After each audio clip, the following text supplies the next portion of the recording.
Now, hypothetically, it's an attitude of skepticism, irony towards rejection of grand narratives, ideologies, and universalism, criticizes objective notions of reason, human nature, social progress, absolute truth, and objective reality.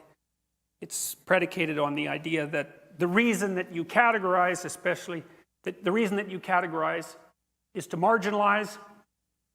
You categorize to marginalize to obtain power. Power is pretty much all there is. There's other elements of postmodernism. One of them is that human nature is merely a social construct. See, the reason for that, as far as I'm concerned, and this is a postmodern critique as well, I'm going to move the center to the margin and the margin to the centers. Why would you think that human nature is only a social construct? Well, here's why. It's because that means you could construct it any way you want to.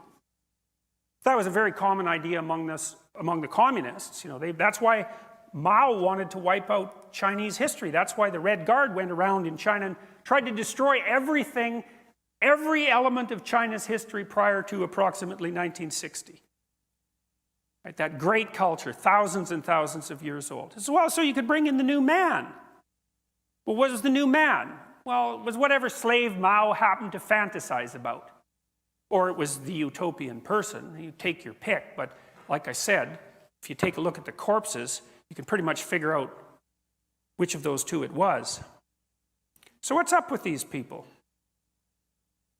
These deconstructionists, these postmodernists. What are they up to exactly? Well, here's the first thing. They came about pretty much when Marxism was no longer credible, no longer tenable as a set of intellectual propositions. Now, if you were a French intellectual, you had to have a lot of corpses piled at your feet before you were willing to think that you were wrong. So, here's an example. I don't remember his name. He was the architect of the killing fields in Cambodia. It wasn't Pol Pot, it was one of his advisors. Unfortunately, I can't remember his name. He took his PhD at the Sorbonne.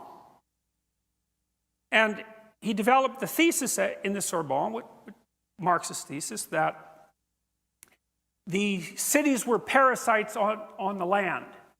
You know, it's an extension of the whole bourgeoisie proletariat thing. The cities were full of bourgeois types, educated parasites, essentially, who were doing nothing but stealing what was rightly the farmers.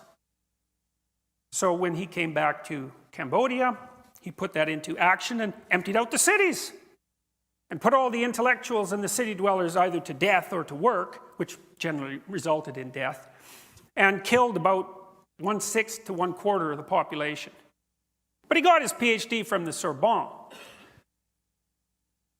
And that's a good story because that's exactly how complicit the Western leftist intellectuals were in facilitating the horrors of the 20th century. And it's not like we've learned anything since then. Quite the contrary. We've just gone underground. And that's what I see when I see postmodernism. So what happened was, despite the affinity of Western intellectuals for Marxism, maybe because they weren't paid as much as bankers, let's say, if we're being cynical about it. Because I've often thought that if you paid sociologists as much as investment bankers, they'd be capitalist very rapidly.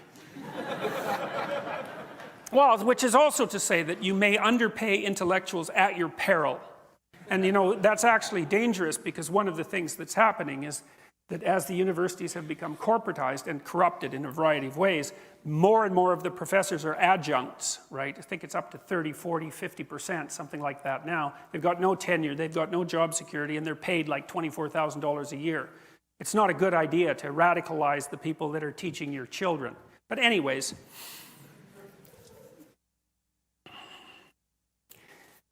by the end of the 60s, so much data on the catastrophic failures of communism had accrued that even the most intransigent of French intellectuals had to admit that the jig was up. But that's a problem because that's the whole ideology, right? That's the whole raison d'etre, he says in his terrible Alberta French. You're going to just give that up? What are you going to do after that? Well, what happened was postmodernism was invented. And so it's a sleight of hand, as far as I can tell. So, and with postmodernism, identity politics. And so the postmodern transformation is, well, we were a little wrong with the working class thing. Turns out that communists kill them all and capitalists make them all rich, and that's actually exactly the opposite of what we predicted. But maybe there's still a way this could be salvaged. How about if we don't say working class capitalist, we say oppressor oppressed. We'll just transform the terminology a bit, and we'll start thinking about all the other ways that people are oppressed, and all the other ways that people are oppressors, and then we can play the same damn game under a new guise.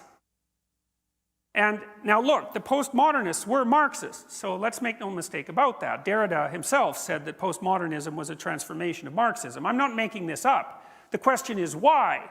Well, because you could say, well, postmodernism is a valid philosophical school, and we'll get into that for a minute, and they make some valid claims. One of them, for example, this is a central postmodernist claim, is that there's an infinite number of ways of interpreting the world, and that actually turns out to be technically correct.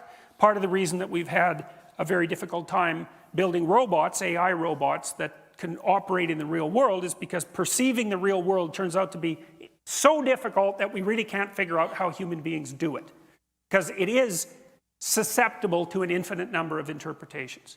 So that's actually correct. Now, I'm not going to give the postmodernists a tremendous amount of credit for discovering that, because it was discovered simultaneously in about 5 disciplines at pretty much the same time, but you give the devil his due.